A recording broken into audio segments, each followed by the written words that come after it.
So you know how it took the Blue Jays about 32 years, not about, it took them 32 years to get back to the World Series. It seems that it's taken that long for Tom Gazzola to finally join this program. I think, Tommy, there could have been some swerve and avoidance going on your end. I'm just kidding. I'm kidding. I'm kidding. You're here, finally. It's been a long time, my man. It's been a long time. I know. I blame myself. So there, I'll put the onus on myself. Yes, it's all on me. But we're here together. Yeah, we are. I've been trying to get Tommy on, and for whatever reason, Tom does tons of work with Edmonton, the Oilers, and the CFL too. It just wrapped up as well. Congrats to Saskatchewan with that Grey Cup.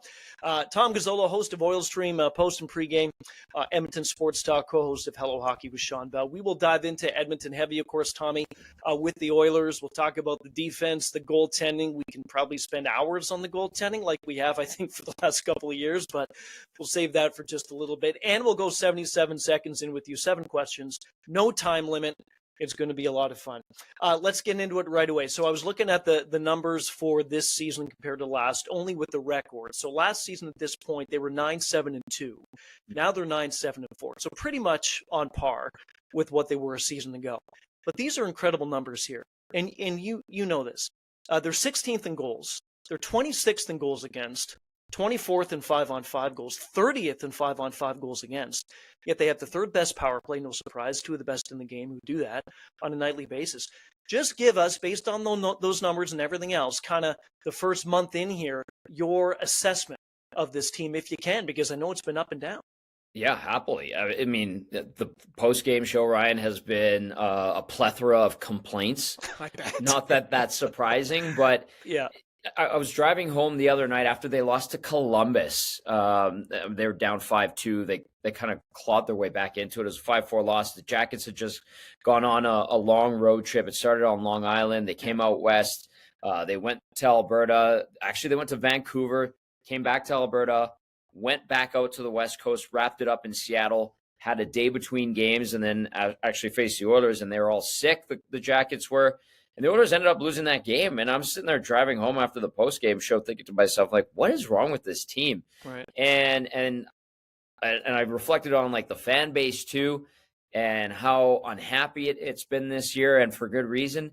There are not a lot of games this season from an Oilers standpoint where you could look at the team and be satisfied. Like, very unsatisfactory play.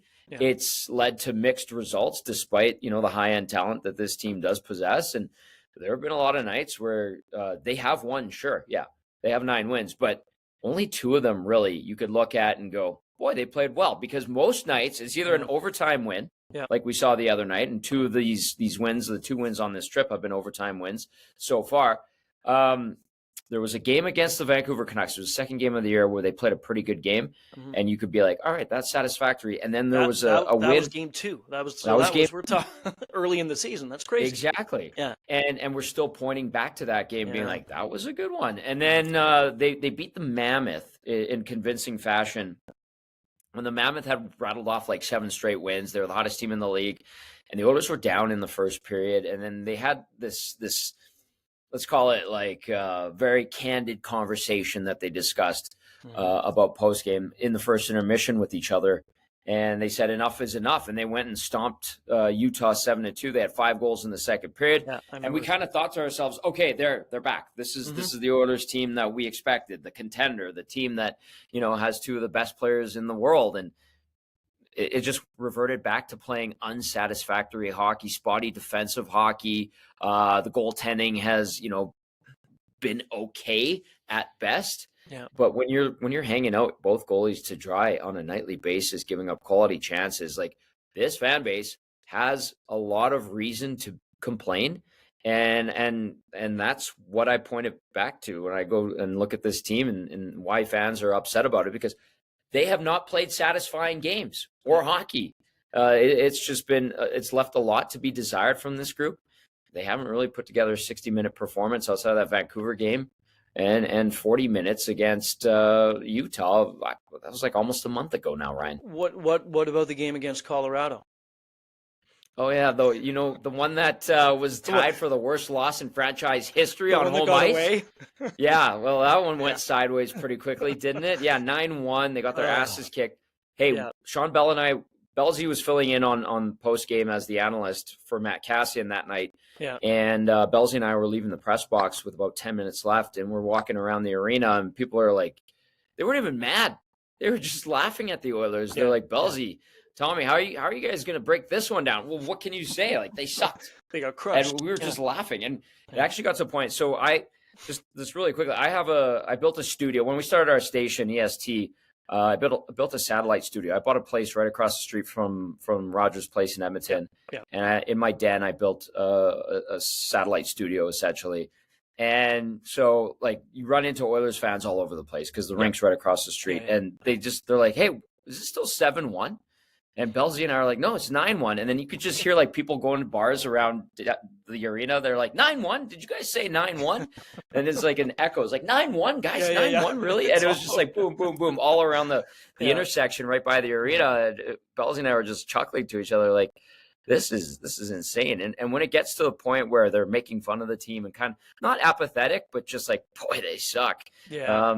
Just kind of indicative of where it's been this season. And that loss was ridiculously bad for Edmonton. As bad as Edmonton was then, I mean, Colorado was just, they're in a different league right now on their own. But, I mean, good on them. I want to go back to what you said, and this is about, for the hockey fan to look at statistics right away when you see stats, you think, okay, that has to be the problem. So I want to go back to what you said about goaltending.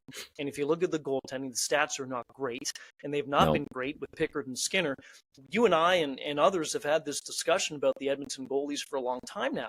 But then you said it's kind of the play in front of them. They're leaving them out to dry. So kind of get into a bit of that more with me, because again, that may take a little bit of my mindset of, okay, the goaltending, yes, it's not great, but it doesn't seem to be the biggest problem right now. No, and like the goaltending gets a lot of the heat, and rightly so. It's the last line of defense. We all know that. Yeah. And when you're not getting that big save on a nightly basis, and first shots of games are going in, you're rolling your eyes, going, "Geez, these guys in net here, what are they doing?" Yeah.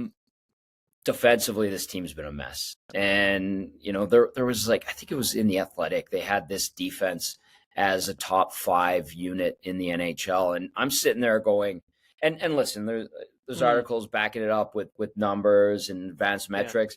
And I'm looking at this personnel going, yeah, sure, on paper, it's probably their best group of veteran defensemen in a while in Edmonton, but still there's a lot to be desired on the back end as well. Like, Darnell Nurse has not had a good season. No, he hasn't. Evan Bouchard has been atrocious in his own zone. Yeah. Matiash Ekholm, who's supposed to be the Bouchard whisperer, he's struggled. He's getting older, and he's had some tough nights, and he's had an anchor beside him in Bouchard that's brought his game down. Jake Wallman started up the season injured.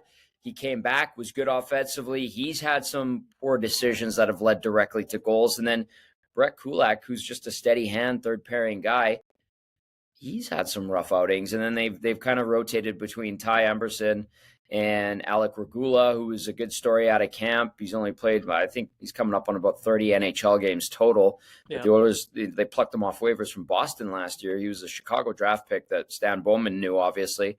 And then the other guy was Troy Stetcher, who got picked up off of waivers from the Leafs, and he'll give you everything he's got, but there's a limit to what Troy Stetcher could do. So the defense is just like missing assignments and boneheaded plays and bad first passes out of their zone. It's just you look at the back end and you go, what are you guys doing? Like it has been a very rough go for the Oilers defensively, and a lot of it has to do with the blue line. And then I'm not going to give the forwards a pass either here, Ryan, because there have been moments where the forwards have not done their job, missed assignments, missed checks, lazy on back checks. Yeah. And it's been the big dogs have been doing it too. Like McDavid, you'll see sometimes you're like, why did you TV turn instead of stop and start?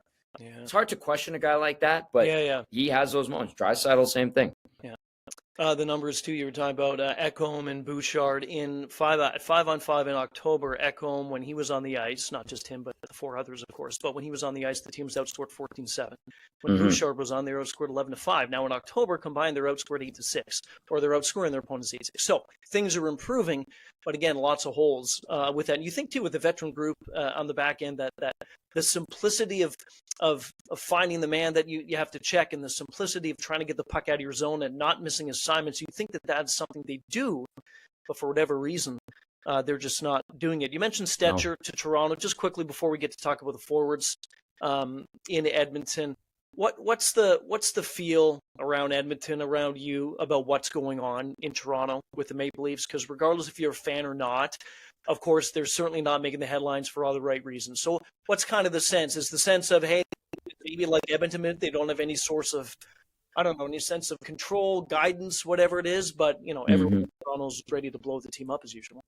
Yeah, that sounds very familiar for some reason. I don't know why. I can't put my finger on it. Yeah. I'll tell you this. Like, listen, it's a circus covering the Oilers, obviously, and I can only imagine. And I've had, doses of it whenever I would travel with the team and go to Toronto and get a sense, an idea of what it's like covering the Leafs. And I mean, from here, you just kind of look at that chaos and go, "Oh, that looks like fun." No thanks. Again, like it's a good team that's underperforming, and you look at Craig Berube and you're like, "Oh, he's probably just losing his mind right now." Yeah. At the same time, too, it's kind of enjoyable. You're like, "Well, that's too bad." Geez, it's that's the Seinfeld meme where he's like, sit back. You're like, "That's too bad." Yeah. That's kind of how it is. But listen, I mean, it's always entertaining, and that team should be better, in my opinion. It probably will be better. They could use a guy like Mitch Marner for some reason. We joke about that, but I mean, even like I look at the goaltending in Toronto, and Anthony Stolarz was a backup in Edmonton briefly, and nobody really batted an eyelash when they let him walk. And it was a terrible season when he was here, and good on him for turning into a number one, I guess, in the NHL and the Wall. And the other thing about the Leafs too, right, is like, how many players do they need? Because they go and trade and pick up everybody, it seems like. I saw Matt Benning playing for them. I'm like, good, he's still in the league. Like, nice to see. That's where they all end up. They all end up in Toronto at some point. They have to bounce between the minors and the top dog or the top team. And I'm just like, it's kind of funny. So it's enjoyable, and I'm glad I don't have to cover them. Yeah, I get it. But I think that should be a better team. They've got the resources. They've got the horsepower to be much better. Yeah, and the Atlantic Division's different this year, obviously, with Montreal playing better. Boston surprisingly playing well as well. Ottawa up there, and you don't see the Tampas, the Torontos, and you don't see Florida yet. But again, I always say this: you can't win a playoff spot in October and some in November, but you can lose one. And right now, the Leafs are behind the 8 ball with that. Let's get back to the forwards when it comes to Edmonton. You mentioned McDavid. Yeah, some plays on the ice, it's un-McDavid-like, and shouldn't be doing that. Same thing with Leon. The other night for me, one of my favorites, and I think one of your favorite players too, and I think most Edmonton fans, is Zach Hyman. The fact that he came back, I just love the guy. And I always say this about Zach Hyman too. He's going to go down in history whenever he's asked, hey, how was your career whenever it ends? Well, I got to play with Austin Matthews, and I got to play with Connor McDavid, so it's pretty good. It doesn't happen too often with people. Him coming back is great, but talk a bit about, again, some of the miscues and misassignments that you've seen with Edmonton's forwards. Yeah, there's been some new blood in the lineup. Obviously, Perry going to LA, people are lamenting that and being like, look at the production he's putting up, and why didn't the Oilers keep him? But they had to move on. The guy was 40 years old. One of the complaints last year that was consistent was the Oilers are too old, they're too slow. Corey Perry's 40 years old. Like, good on him. He's still doing it. But so they brought in new blood. Matt Savoy earned his spot on the roster this year. He had a great season in Bakersfield last year, and he's gotten the praise of Chris Knobloch and says this is an NHL player, and he's highly touted, and they expect him to do good things. It takes time. Like, he's a third-year pro, if you want to call it that. He's only 2 years removed from junior. He played his first full season of pro hockey last year, got a cup of coffee with the Oilers, and now he's figuring out how to be a consistent NHL player. That takes time. You're not going to figure it out like the snap of a fingers because, listen, it's the best league in the world, so there's a learning curve there. They go and trade for Ike Howard. They gave up Sam O'Reilly, who's a good blue-chip prospect, for Ike Howard. And again, like, there's people around Edmonton saying this guy's going to score 30 goals this season. What planet are you living on? Like, yes, he has offensive potential. Yes, he won the Hobey Baker. Yes, he was a first rounder. But again, you got to have that dose of reality where it's like, you got to figure out the NHL. This is an NCAA. You're playing against men. It's a different beast. And, he got sent down recently. He was okay. I appreciate his willingness to not change his game try offensive, or try to be offensive, try to do little things that he's used to, and play his style, not adjust and become a grinder, essentially, is what I'm saying. But you could tell that the learning curve was steep for him, and they had to send him down to the minors and get him playing 20 minutes a night instead of 7.5 in the NHL. And so that's fine. They had David Tomashek, who they signed out of the SHL, leading scorer there. And it's kind of like, I don't know. He was compared to Roman Cervenka when I asked about him. And I had people in Oilers hockey, I would say, think of Roman Cervenka, who played like 39 games for the Flames in 2012, 2013, had like 17 points. And I'm like, that's what we're talking about. So comparable. Yeah. It's like, great. That's fantastic. He hasn't been particularly great. Started out good, had a good camp. But so there's 3 guys in your forward group, that two rookies and a guy that's 29 years old that came over from Europe, is playing in the NHL for the first time. That's tough. Like, it's tough to get a lot of production out of those guys. And then they had an injury to Matiash Janmark. That didn't help. Adam Henrique's older. The boots aren't as quick as they used to be. Well, he's been okay. Very responsible defensively. So it's been interesting watching them that way. Like, Andrew Mangiapane his plus minus is terrible. He's been streaky. Started out scoring a few goals in the first couple games, went quiet for a bit, put together a run of 3 or 4 games where he put up points, went quiet again. Now he had a good game in Carolina the other day, but he was -4 in Columbus, and people were like, this guy just can't get it done. He did look good. I'll say this about him in Carolina. He was speedy. He was a burner again, it looked like.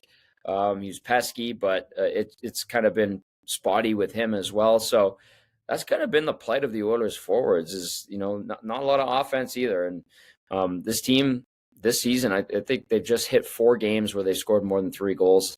You're not going to win a lot of hockey games when you only get to 3, No, you're not. And especially, too, with what is going on in the Western Conference, let's kind of pivot to that with some of these teams. Anaheim is playing great hockey. It's so good to see that. And San Jose is moving in the right direction. Chicago is moving in the right direction.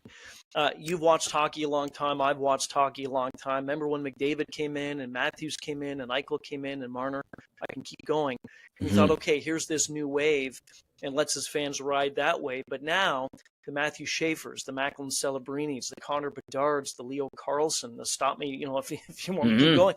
It's just, we're so lucky. And you mentioned Corey Perry as well. These veterans still playing well. Crosby putting up points, Malkin, Ovechkin. Like right now, Tommy, the league is just so good. And just when you think, okay, we've got to wait maybe 2, 3, 4 more years before a new crop comes in, you blink your eyes and you're facing them like, number one, Schaefer and Celebrini. It's such an amazing thing to see. And I love to see these teams that you knew that at some point would start to turn the corner, like a Chicago and San Jose and Anaheim. And I really like seeing the way that they're playing this season so far. Yeah, how about the Buffalo Sabres? They're that one team that can't figure it out, right? I know. You see the first video after the first home game? I don't know if you saw it, but it was a guy who posted it on Instagram. He was following one of his buddies. I forget the jersey. I think he had a Tuck jersey on or something in Tuck play. And he was losing his mind. He was dropping all these F-bombs. And it was like the first game of the year. It was like, move the team, move them somewhere else, put them north. It doesn't matter. Get them. I thought, you know what? This is the typical Buffalo fan base. And every year they do this. Yeah, they deserve better. We josh about them, but like, that is a good hockey market. It's like another Canadian city, essentially. They deserve so much better. I think ownership has done them dirty. And putting Kevin Adams in charge with, a spotty history as a hockey manager and all of that. I mean, a million coaches. They've had the talent, Ryan. Like, they have. They've had great players. They have really good players, and they just can't put it together. It's very, very frustrating. But you're right, though. The wave of players that are coming in now, very impressive. It's fun to watch Celebrini and Bedard kind of go toe-to-toe in the scoring race. And then, the old guard, I have to commend Sidney Crosby. Not that I would ever doubt him. Yeah, I was going to say. But the fact he's always at Malkin's having a great year. And, Ovechkin hits 900 goals. It's kind of, we're getting it all. Like, as a hockey fan, if you just like the sport and want to celebrate it, I think this is probably one of the sweetest spots in time for hockey with the new wave, the current like top dogs. You look at McDavid, Pasternak, Kucherov. You know, these guys are tremendous, and then the old guys are damn good still. Yeah, it's amazing. It really is amazing. The only thing that sucks in the NHL right now is goaltending. Seriously, like the goalies suck. Terrible. Yeah.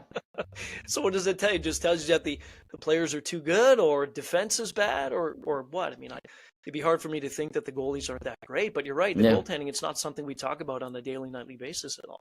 No. I know this is old news, but I haven't talked to you since this. Just quick, when McDavid re-signed and signed the contract, what was the first thing that went through your mind?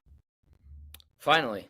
Okay. Okay. Yeah, finally. Okay, good. Get this over with so we don't have to talk about it every day. And I had people telling me from other markets, being like, he's not staying, right? And I'm just like, well, thank you for your input, but you're not here every day. You don't talk to man. There was no indicator from anyone in hockey ops or around the organization that they were worried. And that to me was a big sign. And I mentioned that a few times on shows on our station. People are like, what the hell does that mean? Like, that doesn't mean diddly squat. But when you're around the team and the organization, I worked for it for 8 years. I still have a lot of friends in the hockey ops department. I still have a lot of friends in the business side. And when they're not sweating about the McDavid situation, I think that was an important little subtle tell. Yeah. And I never once got a sense from them that they were worried that he wasn't coming back and extending. And then listen, like, people said that the 2-year extension, puts the Oilers on the spot. They're always going to be on the spot with McDavid here. Like, that's never going to change. And to me, I just think, like, listen, the fact that he took no pay upgrade and kept it the same at the 12.5 mil, that's amazing. Yeah. And he just did them a huge, huge favor to bring in more players to keep them, as a contender. But I think the payday is going to come. Like, I mean, when you're hearing that the cap, like, you work with Dave Pagnotta, Pags has been saying cap's going up to like 108, not 104. Yeah. And then 2 years from now, we're not talking like 113, which was projected. We're talking like 120. Yep. This guy's going to get paid.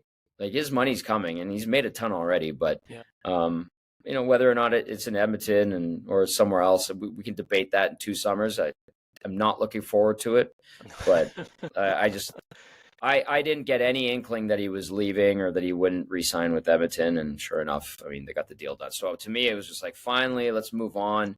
Yes, people are going to worry that it's only for 2 extra years. Yeah. But we'll get there when we get there. I thought too that the way he handled it was perfect. It was just he was honest as much as he could be, and he was quite clear in that I want to do what's right for me and my family. And I thought how he handled it was great. So yeah, I was with you. I didn't think that he wasn't going to re-sign, but certainly in a couple of years after this one, we'll see if the talk gets going. Let's get into 77 seconds with you. 7 questions. I may have thrown in one more. And you can't fail at this thing, just to let you know. But if the first few questions are complete duds and the answers, then I'll just cut the whole conversation.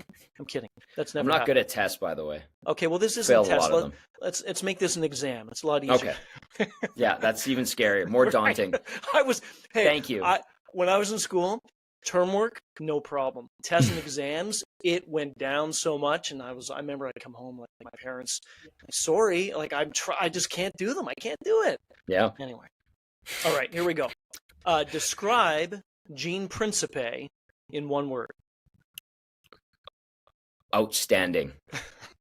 If I could use 2, I would say just the best. Just the best. So, yeah, if I could misspell the best, I'd put the best as one word.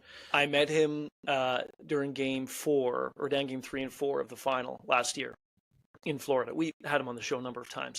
First time I met him, and, it's one of those guys that you hear, you see, you listen to, but he is as advertised in person. So I agree. Yep. Uncle Gene. How much time during game day, show day, do you spend on your hair? Honestly, like 2 minutes. Really? It's a very simple process. Now, the key is Swedish hair cream. I will give you that, but it's just you slick it back like Tino Vaselino and away you go. So that's kind of like what we're doing here, and it's all the Swedish hair cream. There's a lot of product in there, but yeah, people give me the gears. You know who's actually got legit awesome hair is Bukowskis. I'm very are you envious. kidding? It is Yeah. it is immaculate. Yeah, So, I know. I'm envious of anyone who has anything left on top. Actually, you know what? Hey, I'm comfortable with this. It is what it is. I gave into it years ago. I'm like, hey, let's just do it's it. very symmetrical. Yeah, thank you. I like to think it is. I don't think I've ever been told that before, but I'll take it. Skiing. You're in Alberta. Sunshine or Lake Louise if you had one day and one choice? Oh God. Lake Louise is beautiful. There's so much around there too. Yeah, I'll probably go Lake Louise. Name this former hockey player. Okay, ready? From 2000 to 2007, scored 104 goals, racked up 177 assists, 281 points. His peak year, North Edmonton Red Wings in Cap JHL with 72 points. Name this player. That's Thomas Lawrence Gazzola, who, in his fourth year of junior hockey, figured it out. So, Hey, yeah, look at that flow. Look at that. That was dippity doo. That was not Swedish hair cream. You even had it back then. Just a greasy North Edmonton Red Wing. Yeah, man. It's the crack research team on the show that put that stuff I together. love it. I ask this all the time on my guests. Athlete, past or present, that you would love to sit down and chat with that you haven't chatted. Oh, wow. Could be a couple. Any sport. Yeah. At all time, too? All time, yeah. I'd want to hear, like, stories from Babe Ruth. Yeah. Just the stuff that those guys did back in the day, or Mickey Mantle. Like, how did he play hungover and drunk all those games and have the career that he did? Just to hear stories from those guys. Baseball's this weird universe that I'm fascinated by, Ryan. Yeah, no, I agree. I saw this clip of Mantle when he was doing an interview before he passed. He said, I don't know what the question was, but I'm kind of paraphrasing, thinking it was something like, when kids look up to you or when they come up to you and say, I want to be like you, he answered in this way. He said, don't be like me. He said, I was given this body. I completely abused it. I played well, but I abused. Don't be like me. And I thought, wow, here's one of the greatest of all time who went through what. And to your point about how he ended up playing every day in the condition that he was is fascinating. Last one. If we agree, and I think we will, that Gretzky and McDavid, and again, McDavid will go down in history as one of, if not the best Oiler. Time will tell, but Gretzky's certainly there right now. Who's the third greatest Oiler of all time? Good question. I mean, I think Mark Messier has to be. Okay. It's a tough. Like, there's a lot of Curry and right, like Yeah. People want to talk about in goal, Grant Fuhrer, but obviously when talk about greatest, you usually talk about the forwards. But yeah, Messier is certainly. I'll give Doug Waite a shout out though. I love Doug Waite. Waite, yeah, I love great Dougie guy. Waite too. They say never meet your heroes. If you meet Doug Waite, you're lucky because he is excellent. Like Gene Principe, just a really good dude. That's a good way to bookend. I'll ask you one more. Who was your Cup winner before we started the season? Who was the Cup winner? I honestly probably Florida. Has it changed? I'm stubborn, so I'll say no. Okay. But it's not looking good right now. No, it's not. And I'll even add this. Yeah. I said this on our shows going into the season. I think the Oilers are going to take a step back. They kind of have, but a lot of teams have this year. Yeah. And I think they'll have a shorter spring this year, and then next year they're going to be catapulted and play with reckless abandon and finally win and bring a cup home to Canada. Interesting. Yeah, it's been a long time. 93. Been a long, long time since the country's won the cup. Tommy, this has been great. Appreciate the time and love that we finally got to do this. And it'll be far less time between the next visit. So thanks again. I enjoyed it thoroughly. Thanks, Ryan. This has been Pucks in 7, available on the SiriusXM app and wherever you get your podcasts.